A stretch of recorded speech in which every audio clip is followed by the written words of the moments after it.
Welcome to DVC Alumni, where every story inspires the next. The Alumni podcast where you get to hear the inspiring stories and transformation that DVC has had to offer its alumni. And now, on with the episode. And we'll go ahead and get started. So welcome to the DVC podcast here. So Shauna, why don't you go ahead and start by introducing yourself?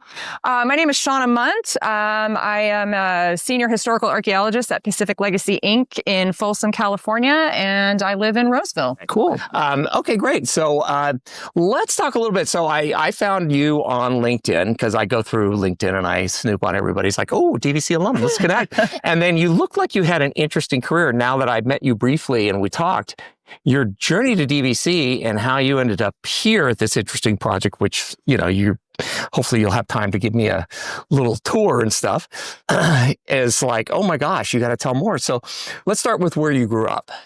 So I was born in Oakland, California, and I grew up sort of in the Bay Area and then in West Virginia and then back in the Bay Area. And then when I was 8, my dad's job took us to Chicago, Illinois, and I grew up in Naperville, which is a suburb on the southwest part of the city. And I lived there until I graduated high school.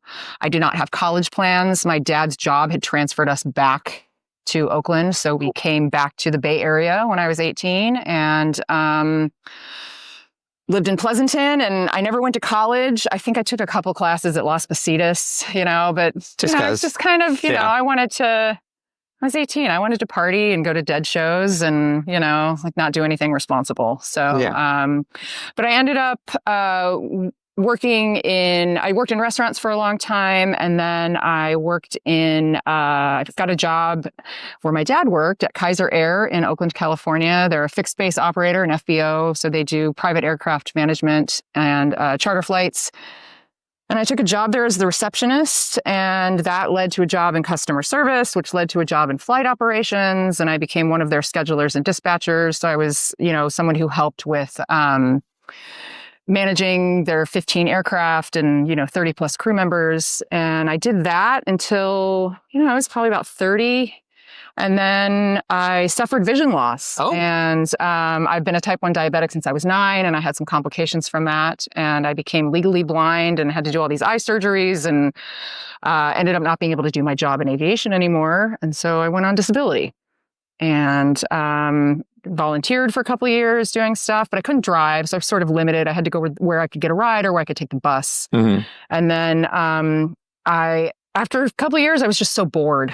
I needed something to do. So I enrolled at DVC and I took Spanish, Psych 101 because it was a general ed class, and a PE class. And I really had no direction. I had no idea what I was going to do or what I wanted to do. I just needed to keep busy and I could take the bus to DVC. So that was helpful.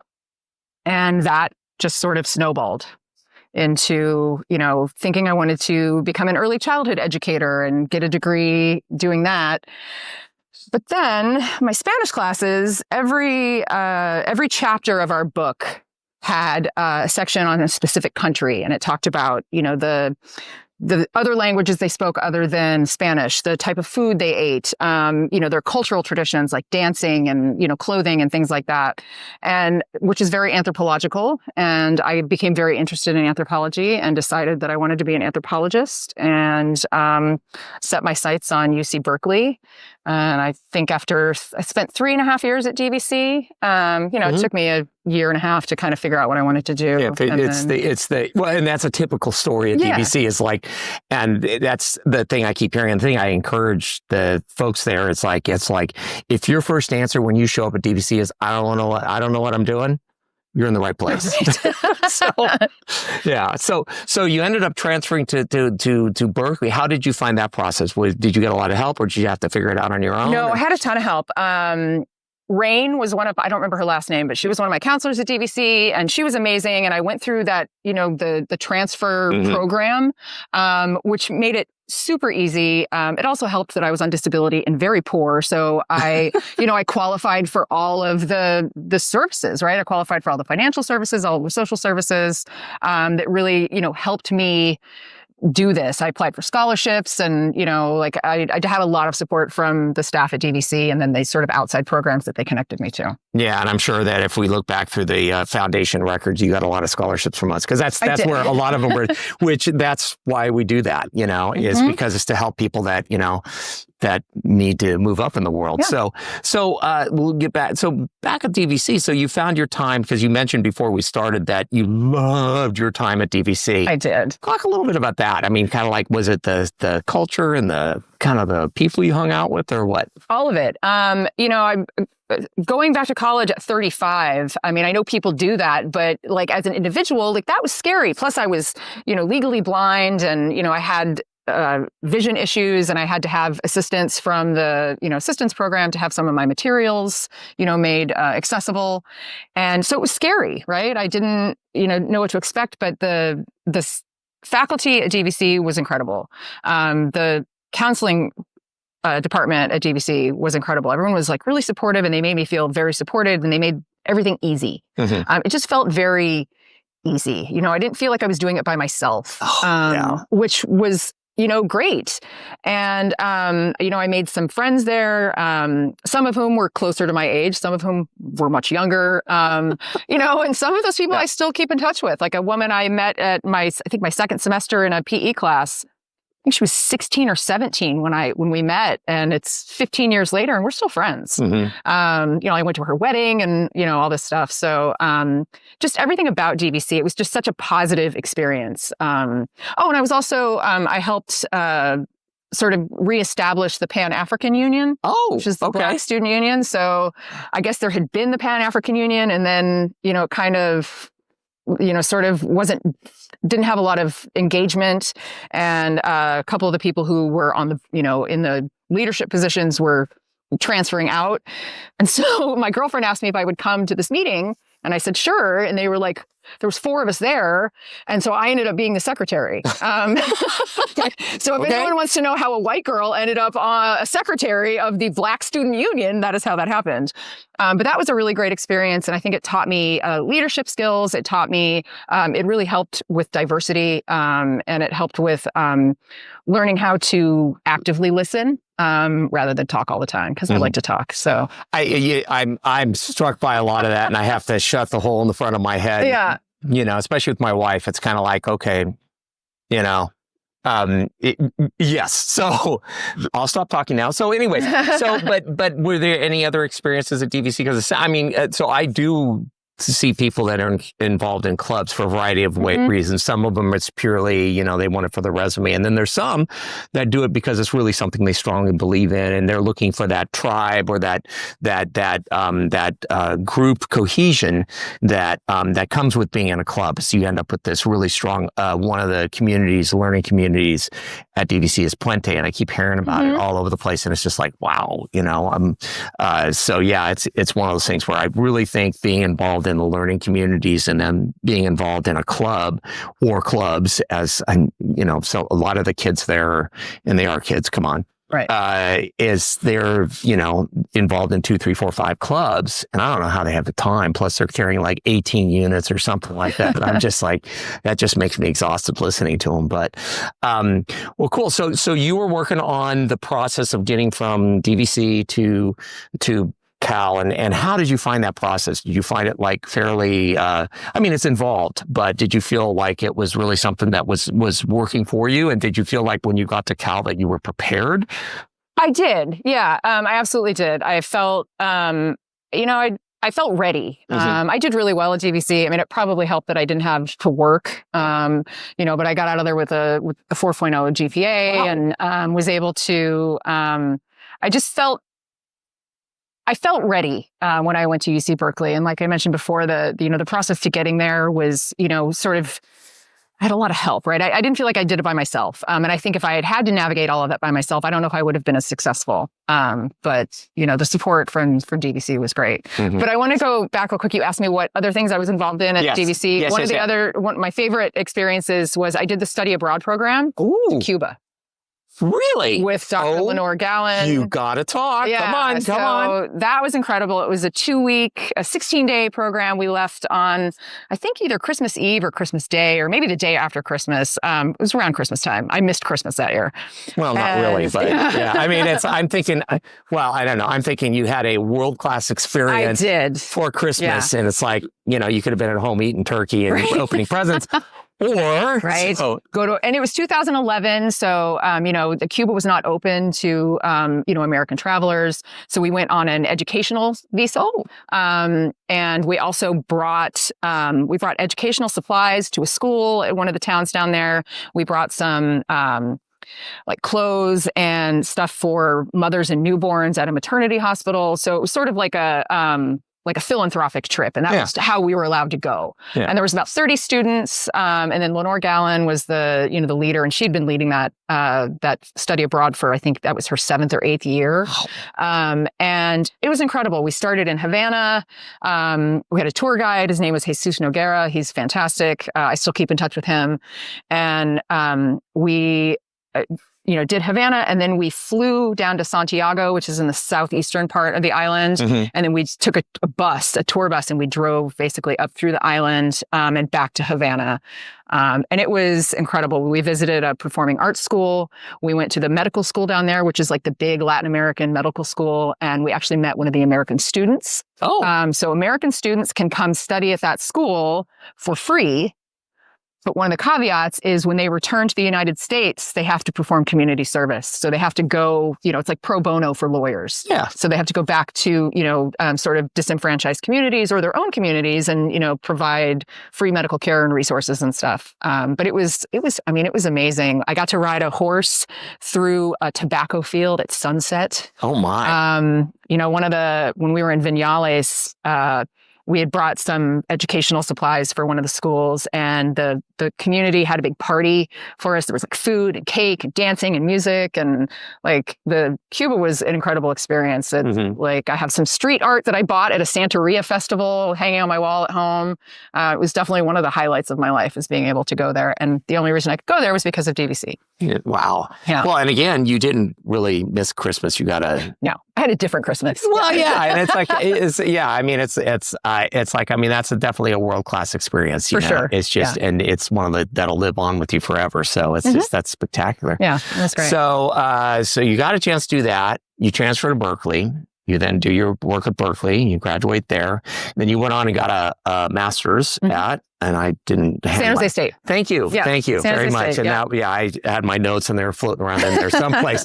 But you also had so basically you fell in love with anthropology and archaeology. Yeah. And and that's the part that caught my attention. I didn't really, the other part of it was kind of like just almost like a footnote, which I guess it's like you have two sides of your life. You have before I lost my vision and now I've got to live with this. So, so talk a little bit about kind of like that journey and what that's been like going through all the various different internships and things like that you've done. And how did you find the internships?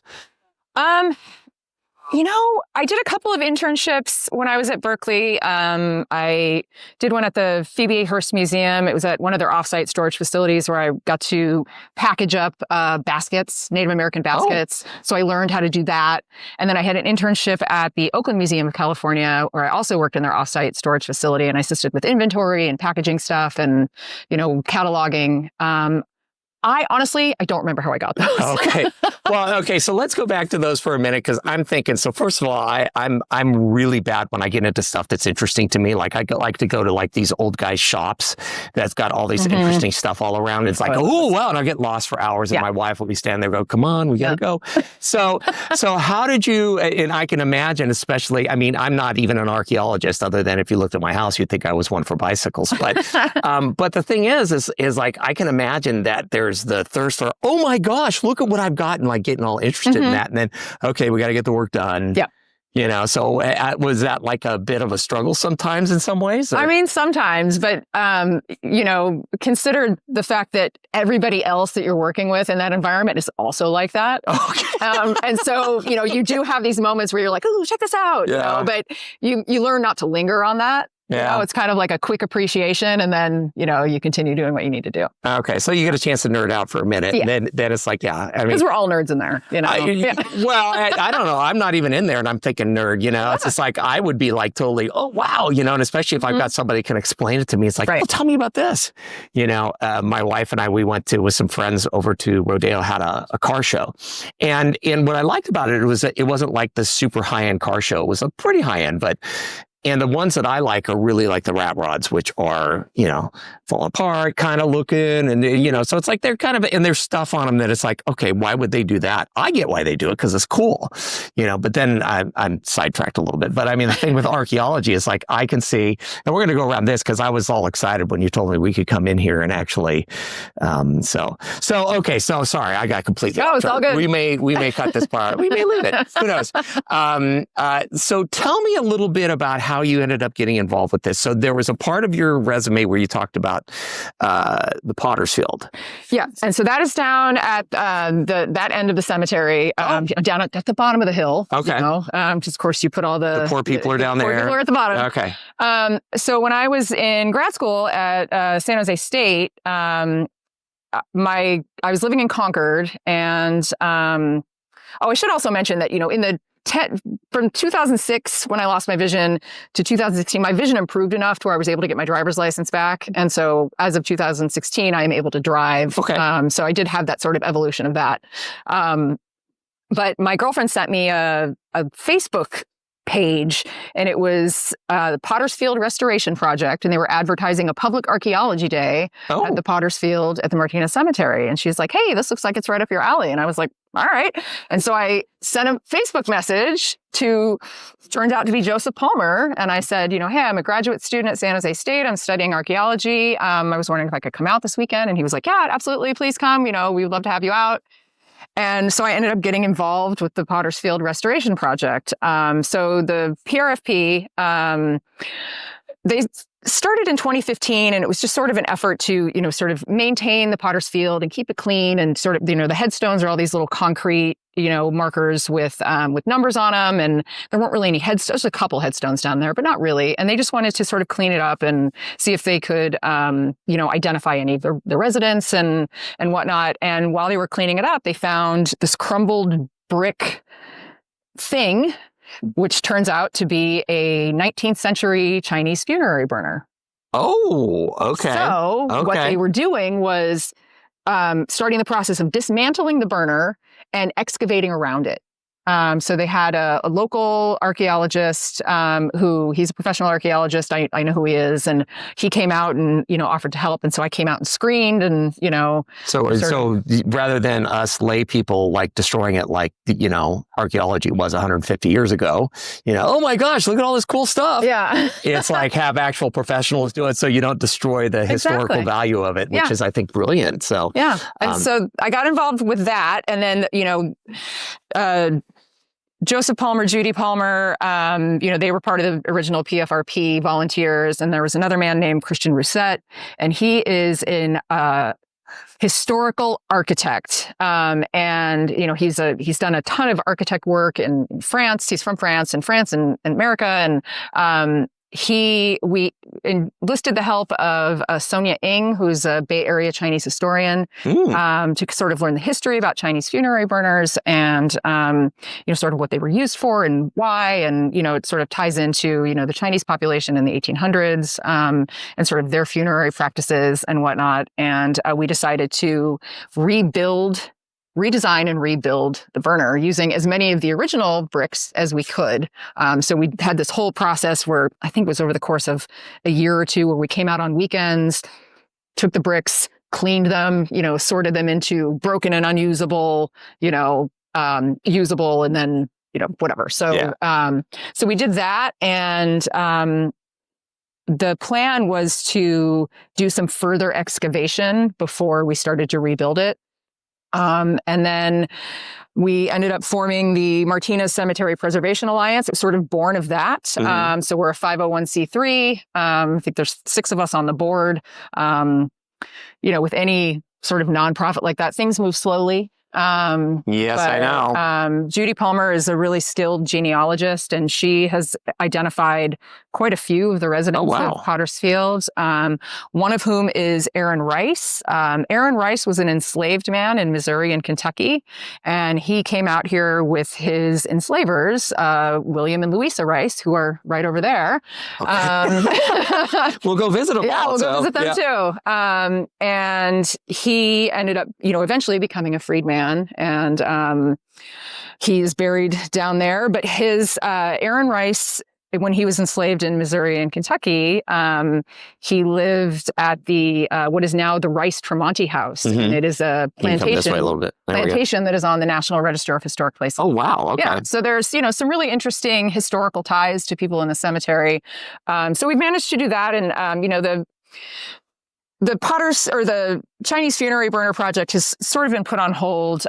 We need to work with the city and with the cemetery commission, and COVID hit right after we became a nonprofit, and so that sort of put things on the back burner. And the municipality stuff moves slowly. And so we're just not in a huge hurry to get it done. It'll get done eventually. But right now we're focusing on, ensuring that the Potter's Field is taken care of, and, participating in these biannual cleanups that the city hosts. Ecolampus Vitus is also a big part of that. I think actually they're the ones that put these on. Oh, wow. Okay. Yeah. So. Okay.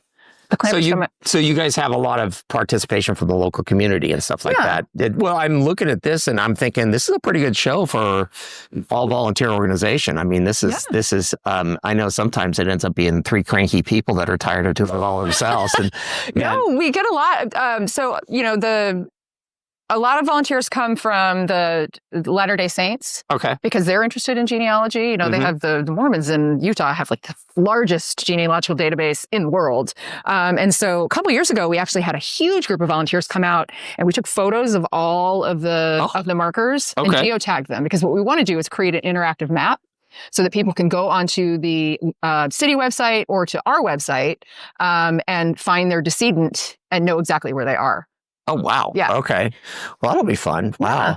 So we didn't get a chance. If you want to, you can talk briefly about what you do now. I realize we just bypassed that. Went to the fun part. So the professional part of my life. Yeah. So tell us briefly about that. I mean, it's like you actually make a living paying your bills as an archaeologist. I do. So, yeah. And I don't know. I'm kind of biased towards, California. We really don't have a ton of history, but we really have more than we. Oh, we have a ton of history. Okay. Yeah. Okay. We have a ton. So then that's my bad. Yeah. It's like, which I mean, I remember I did a trip to Barcelona some years and years ago for business, and I was fortunate enough to get a chance to stay longer than the actual trip needed to be. And I'm like you're walking around with stuff that's 1,000 years old, right, or 1,500 years old, really. Right. And so that I kind of was like, oh, we got no history, but we do. Our post-contact history, yes, is shorter. Yeah, but Native Californians lived here for millennia. Well, longer than that. I mean, and that's the thing, is my bias is towards what did we write down, and so I apologize, folks. So just no, I mean that's not uncommon. Yeah, that really isn't uncommon. I mean that's normal to think. So talk a little bit about that part of it. I mean, as like that pre-contact archaeology. I mean, do you work around that stuff at all? Or? Oh, absolutely. Okay, because I know with DVC is we're repatriating some of the Native American artifacts that we have, and I know that's quite a process, because it's who do you repatriate it to and all that good stuff. So talk a little bit about that, kind of like what kind of stuff, history we have and things like that, because again, this dumb guy, is like, hey, we got no history, and it's like, oh, well, actually we do. Well, I work for a cultural resources management firm, so essentially, sort of the short version of that is we do policy compliance. So cultural resources fall under the environmental umbrella of environmental policy, and so in California, you have the California Environmental Quality Act, and there's laws that govern cultural resources, and then at the federal level, you have Section 106 of the National Historic Preservation Act, and so everything we do is sort of governed under those, two large policies. And, we have contracts with federal, state, and local agencies, and we do all of their CEQA and Section 106 compliance for them. So a good example is Caltrans. Caltrans is going to widen a rural state route. And so they say, we're going to do this project. Here's the GIS, the Geographic Information System data of the project area. We take that data, We do background research, which includes contacting the California Historical Resources Information System and finding out what previously recorded archaeological resources are in the project area and around the project area, what previous studies have been done there. And that helps us decide sort of the level of effort that we need to put in going out there. And typically the baseline level of effort is survey. So you go out, you conduct a survey of the project area to see if you can relocate any of the previously recorded resources, if there are any there, and identify any new ones. And then depending on what you find out there, that might go into what's called like extended phase 1 testing, where like if you have, you identify a Native American resource on the surface, you see some artifacts on the surface. Now Caltrans is going to want to know, is there anything buried? Mm-hmm. So you do throw in a couple of holes, a couple test pits for presence, absence. And then depending on what that comes back with, it moves into other stages of investigation. Mm-hmm. So yeah, we do all of that on their behalf. Well, again, this is this dumb guy. So, I imagine archaeology, for whatever reason, and I knew it was more sophisticated than this, but it's like everybody has a picture of Indiana Jones. Of course, yeah. And it's like, who doesn't want to carry a whip and wear a hat? Well, yeah, but I don't see you. Well, you're wearing a hat, but not that one. But you also don't have a whip unless you're trying to get these people to do stuff. It's just like, don't it. But I'm thinking back, it's like, so you're taking GIS, as part of it, you're taking a lot of stuff that doesn't involve putting a shovel in the ground. It involves understanding what the world of that you're looking at mm-hmm. looks like, and then what the soil underneath looks like, right. kind of the history of it, and how that overlays and all that stuff. So. Yeah, it's a lot of puzzle pieces. You have to sort of like look at it holistically. You have to look at everything. So, like for example, if you have a small project area and you don't have any Native American resources, and I'm using Native American rather than post-contact period, just sort of as an example, you don't have any pre-contact resources in your project area, but you have a really big habitation site, like a really large site within a quarter mile. There might be stuff that, right? You think about, because like site boundaries, what we record as a site boundary, that's just what we can see, right? Or that's just what was in our, our project area. Yeah, like they're kind of arbitrary. Well, and the thing is, too, is there's the town here, or the village here, or the settlement here. Well, kids wander off and do stuff, right? So, they're going to drop things and right. things like So, I think about my grandson. He's 12 now, but like even when he was young, it's like, oh my gosh, you got to chase him down. Yeah. So, and you obviously love what you do. You're very knowledgeable. Yeah. I imagine. So it's one of those things where if you do what you love, you never work a day in your life, mm-hmm. right? And even when you're dealing with government agencies and stuff like that, which can be a challenge sometimes. And everything moves at the pace of government, which is, I work in the university space, so it's kind of like, yep. And you just smile a lot and nod and it'll get done.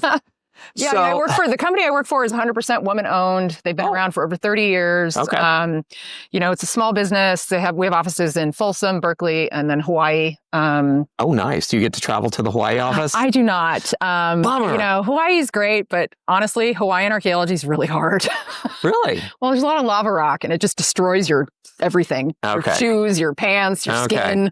Yeah. So it's challenging. And it's different over there. So I'm really knowledgeable about California archaeology. I don't have a lot of knowledge about Hawaiian archaeology, so I would be very green over there. Like, methods I could do, but knowledge of the history of the area, I wouldn't have much knowledge about. So that's really where so if you were moved to, like, say, the East Coast, you'd have to basically start again from zero, even though you have the technique, but you don't necessarily have the history. You're right. I would have to do a lot of reading before I got out there. Okay.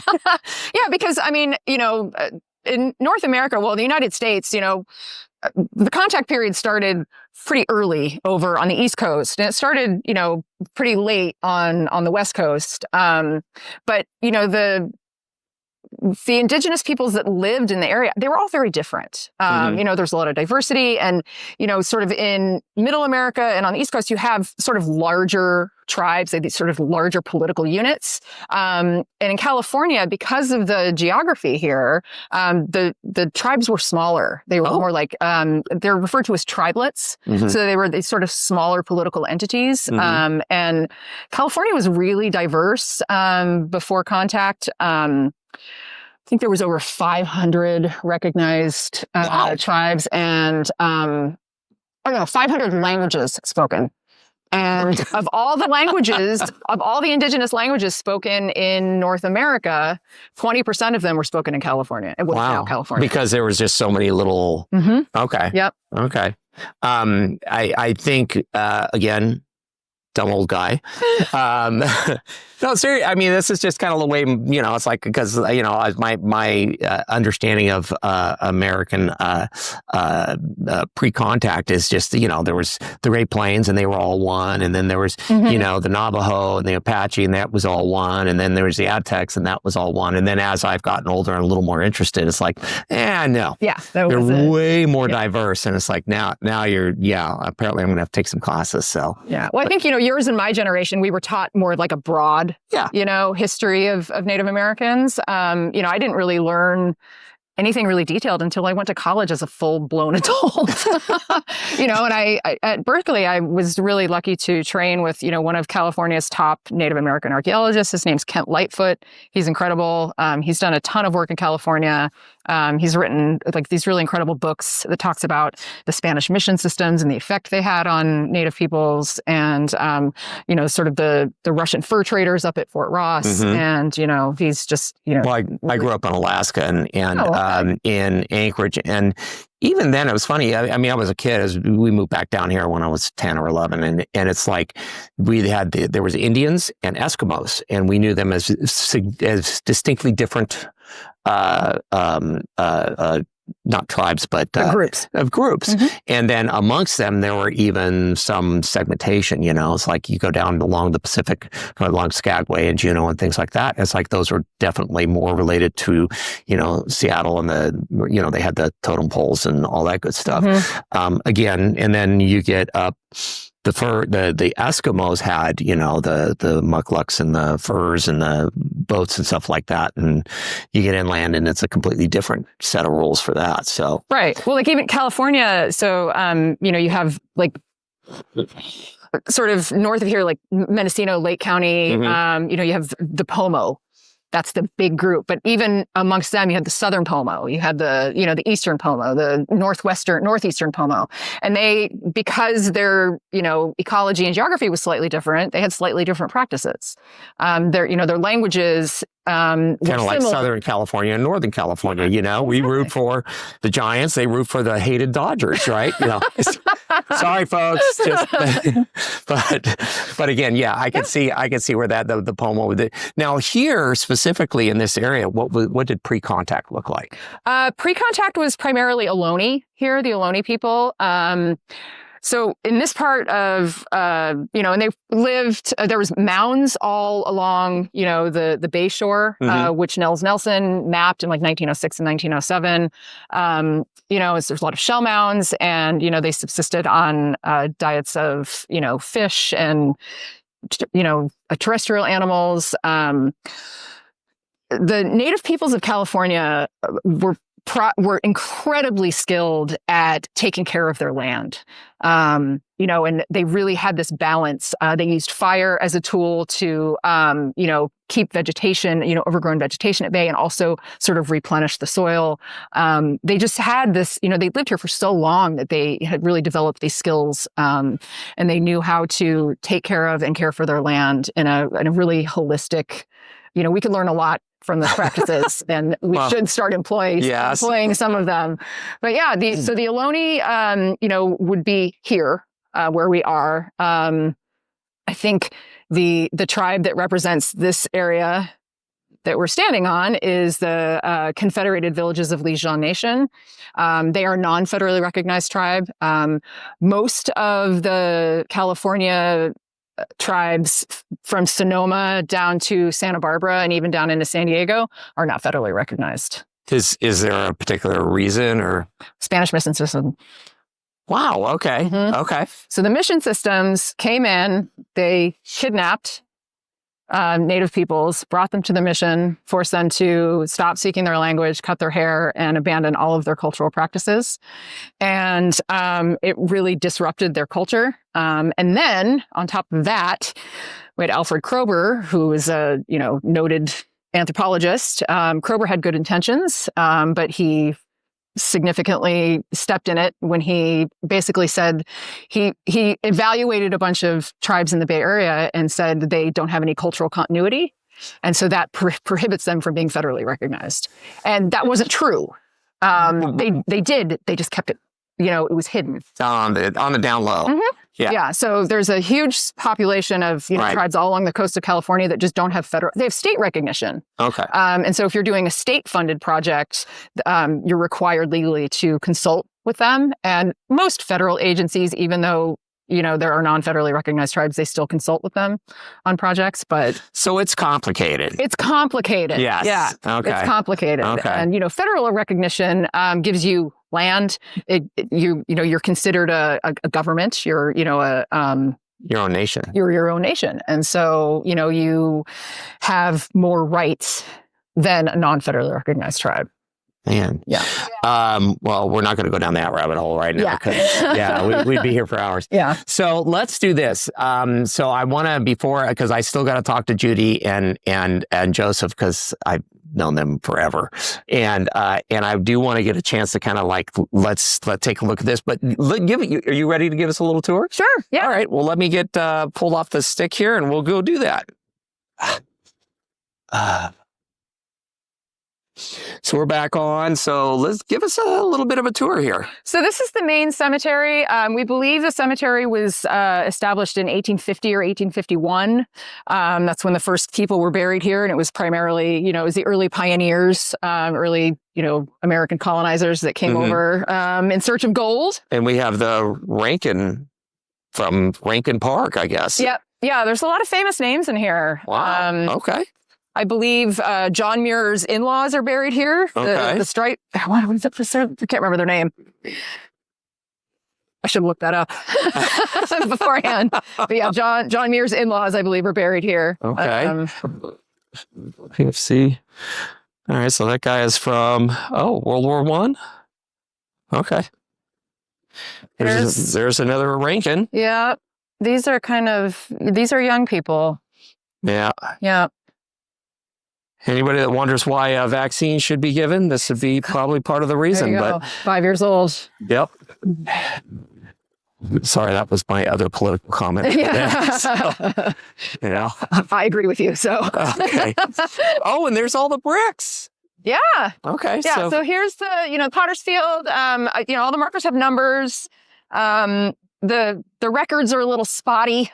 Yeah. On this. So where do you find the records for this? Well, that'd be a good question for Judy. Okay. That'd be a really good question for Judy. Judy is fantastic. Okay. She is, if I need anything sleuthed, Judy's who I'm going to ask. I get to talk to them anyways. Because like I said, we've known each other for a long time. So here's a Potter's Field resident that we were able to identify. So you were able to identify them through the sleuth work of the fabulous Judy Palmer. Yep. And so then did you guys put in this restored, obviously this is newer than the rest of them. Yeah. I think, no, an outside group paid for the headstone. Okay. So he was Greek, clearly. Yeah. So the headstone is in Greek on this side and it's in English on this side. Oh, okay. Yeah.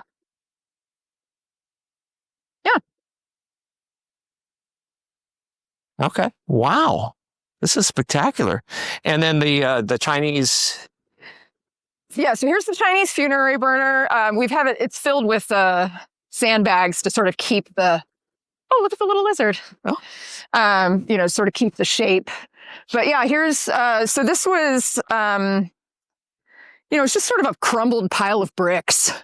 And we, took it apart piece by piece and, cleaned the bricks. And you have a couple markers like right up against them. So I guess that's kind of interesting. It is kind of interesting. Okay. And so, when we proposed because Chinese funerary burners all have altars. Right. This one does not have an altar. And so we don't know if they never put one in because it was, a smaller burner than is typical of these, or if it, was stolen or damaged or just crumbled into the ground. So we wanted to put in some sort of very shallow test units and around there to see if we could come up with anything. Okay. Obviously being cognizant of the fact that there are human remains here and we don't want to disturb anybody or anything. But yeah, so that's the goal. I don't know if that's going to happen or not, but we're hoping to get this done at some point. Yeah, so we'll see. Okay. And here's all the bricks that are... Here's all the bricks.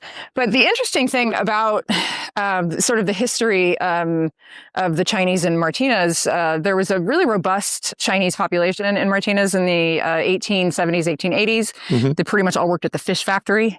And then in, I think, April of 1882, there was a big race riot, and they were all run out, and all of the papers report that it was peaceful and there were no injuries, but that's not necessarily true. Not even true. We know it's not true. But the interesting thing about it is that happened pretty much a month to the day before the Chinese Exclusion Act was signed into law in May of 1882. So you can see at the local level, sort of, this sort of unrest that was going on with people, being frustrated with, basically just being racist towards the Chinese. Yeah. So here are our bricks. Okay. So now one of the things I did want to ask about, so it looks like there was a gate here at one point, or a fence. Oh, God. Yeah. Other than the one post. And somebody got buried right next to it, so. We have original plot maps. The cemetery used to extend. So this is now East Bay Park's land over there. It used to extend over there. Did they move everybody, or we don't know? We don't know. Okay. We have the original maps, and there was several lots with lot numbers, and so there is a marker over there. Okay. I do remember seeing it at one point. I'm not exactly sure where it is now, but there is well, I'm not going to crawl through the hieracanthe and the holly to find it. So, but yeah, so the cemetery did extend over there at one point, and then when the land got around. So here's Aaron Rice that you were talking about. Mm-hmm. So again, oh my gosh, he was 87. He was 87. So yeah, he lived a long time. He was born enslaved and lived, I think, the first half of his life as an enslaved person, and became a freedman. Not immediately after coming to California, but, at some point after that. And so this is his marker number here. And then later on, this marker was put on here, obviously. Yes. But it looks like it even got broken recently. So. Yeah, it looks like it's kind of in rougher shape than it was last time I saw it. But. Okay. Well, cool. Yeah, and then do we know where the Rices were? Yeah, so the Rices are up here. Okay. So here's an interesting historic thing about the cemetery. So I mentioned previously the mounds, the shell mounds of the Bay Area. We looked at one of Nelson's shell mound maps. The cemetery is awful close to a mound. So it is likely that we're standing on a Native American burial ground too. Mm-hmm. So, not that we're going to, but how would we deal with something like that? I mean, do you move these people to dig down to find the? I mean, no, you leave everything. You leave everybody there. Yeah, okay. Leave everybody as is. I don't know if we're exactly on the shell mound, but it's awful close. Okay. But the shell mounds were really cool. They were all along the bay. The big Emeryville shell mound is very, everyone knows about that one. But they were, sort of ceremonial. They acted as burial places, and they were also ways for groups to communicate across the bay with each other. Using fire and whatnot. Cool. So let's continue on to the Rices. Yeah. There. Oh my, these are William and Louisa. And they've been cared for very well. There's father and mother. And yeah, there used to be something on top here. Yeah. You can see the broken concrete and the sort of metal rebar that held something on there. So we don't know what that was, but probably an angel or something like that. So yeah. So the Rice family apparently, I don't know if you know about the sort of the ice cream Victorian in Walnut Creek. Oh yeah, they owned that. Okay. Yep. Okay. Yep, that was theirs. Well, let's see. This is 1904, so this area was still pretty open. So, which would explain why they ended up here as opposed to like right down the street from their house. So, okay. So this is the oldest non-native cemetery in Contra Costa County. Oh, wow. And so I think this one, I don't think there were a lot of other, sort of mainstream or, central cemeteries in Contra Costa County back then. I think, regardless of whether you lived in Martinez or Walnut Creek or, Concord or wherever, like this is where you were buried. Okay. Well, so tell me about the MCPA. What does that stand for? And by the way, I have to say, let's introduce Joseph and Judy Palmer, who I've known for longer than I care to say. I mean, not in a bad way, but it's been a while. So I think that ages us all. And then, sir, you are? I'm Greg Heil. Okay. Hey. So talk a little bit. Shauna's been nice enough to give us a. We got that part out. That's right. Well, I was thinking that John Muir came through. So Shauna's been nice enough. She's been giving me a little tour of this and kind of explaining kind of how she's been involved and stuff like that. So how did you guys get involved? So, again, like I said, I've known you guys for a long time. So I was thinking, I knew you would ask that. And so I gave him kind of the brief, I got involved with the Potter's Field restoration, which you guys were part of, and sort of the NCPA was born of that. Okay. Right. So it all started, we were approached by somebody in the city who wanted to rebuild the Chinese funerary burn, which is in Potter's Field. Right. It's where all that brick comes from. And so that was probably 2008, 2009. And the reason we were approached is because we had background in Chinese Chinese medicine. We knew about the 5 elements and stuff. I mean, and it's not like we're experts or anything. They need something, and so that's why they thought, well, hey, you could know more about the burner. I knew nothing about the burner.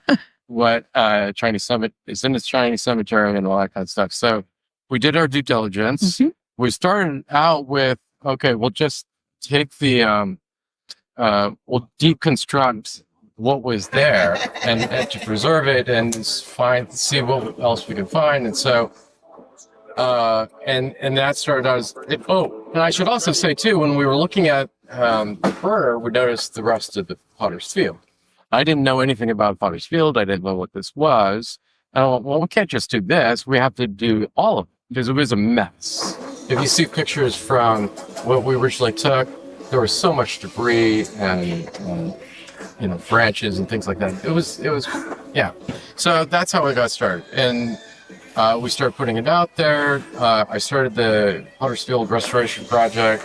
Went through the Martinez Historic Society. Was a part of them, and then it kept growing, and we realized we can't just focus on Potter's Field. We need to take care of the whole cemetery, and that's where the MCPA was born. And how Shauna got involved was when we were still the Potter's Field Restoration Project, was when we were excavating the burner. And I created this thing of archaeology days, and we'd have to encourage people to come out and help us excavate the public archaeology is very important. Yes. Yeah. I just want to emphatically state that. And I think you had maybe emailed me or maybe not. I sent you a message, yes, and was like, I'm an archaeologist in training. And you were like, come on out. Yeah, what the heck? Well, all welcome. And then she brings all of her friends. I think you had 4 others that came here or something. Yeah, I brought some people. Yeah. And the old saying, many hands make light work. And I think we had that thing done within 2 or 3 days.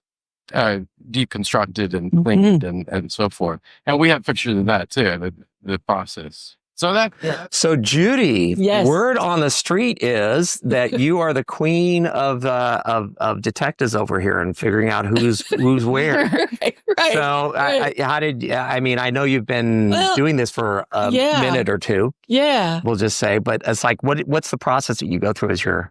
Well, what I did, I started almost 7 years ago now, is I took, which is behind you, the 2000 map of all the people that are buried here in Alhambra Cemetery. And what we found is that we were getting phone calls from descendants, their ancestors here, but they weren't on this list. And so the city was telling them, well, they're not in the cemetery. And it was frustrating me. So as a hobby, it started out, okay, I decided to take on the whole list and restore it.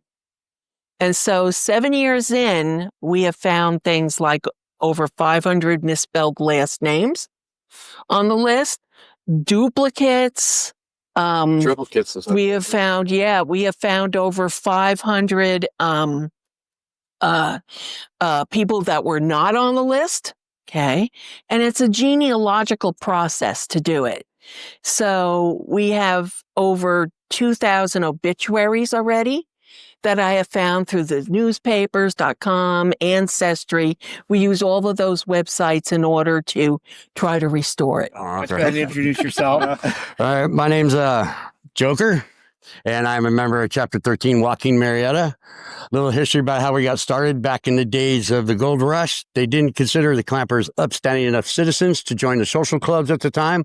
So we formed our own club in jest as a joke to that. And here we are, hundreds of years later, still going. Our chapter is about to celebrate our 50th anniversary. Wow.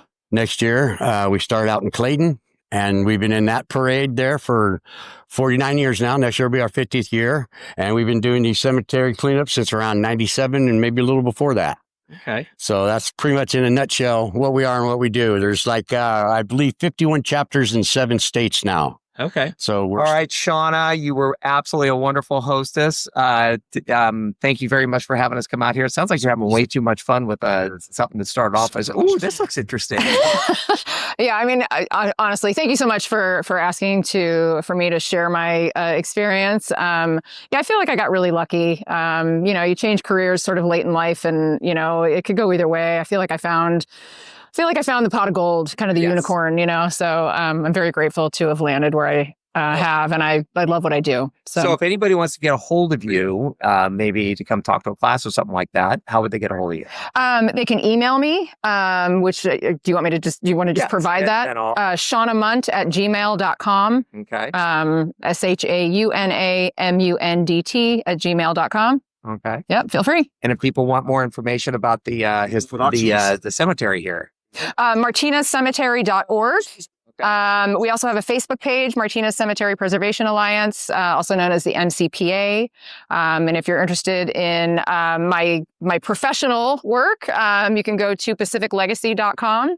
I also forgot to mention, I just accepted a part-time teaching position at San Jose State. Oh. So I'm going to be, I know we totally skipped over that. Wow. Okay. So I'm going to be teaching a couple upper division anthropology classes at San Jose State next year. So adding, to do this again. Yeah. So adding lecturer to my resume. Like 2 hours into this. Yeah. Oh, shit, I gotta cut this out. So that's exciting. Yeah. So, from I don't know what I'm going to do to DVC to now you're going to be teaching. Yeah. Wow. That's exciting. Yeah. And the teaching thing is just, sort of I'm only going to be doing like 1 or 2 classes. So I'm going to keep my permanent, current position. But this is just sort of, see if I like it. If I like it, I'll continue to do it. And if I hate it, then I only have to do it for 1 semester. So cool. Yeah. Okay. All right. Well, thank you again. Thank you, Charlie. I appreciate it. Exciting. And it's like, I didn't even know how big this place is. Yeah. It's huge. It is. Yeah. So. All right. And we'll call it that. All right. Thanks.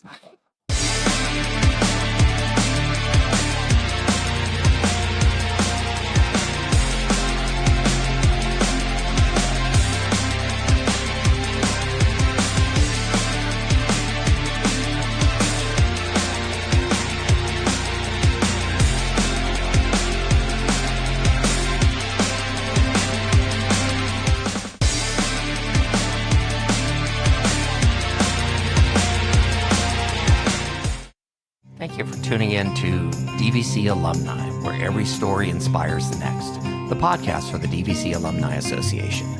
You can contact us at alumni@dvc.edu with any comments, and be sure to leave a like and subscribe to our podcast.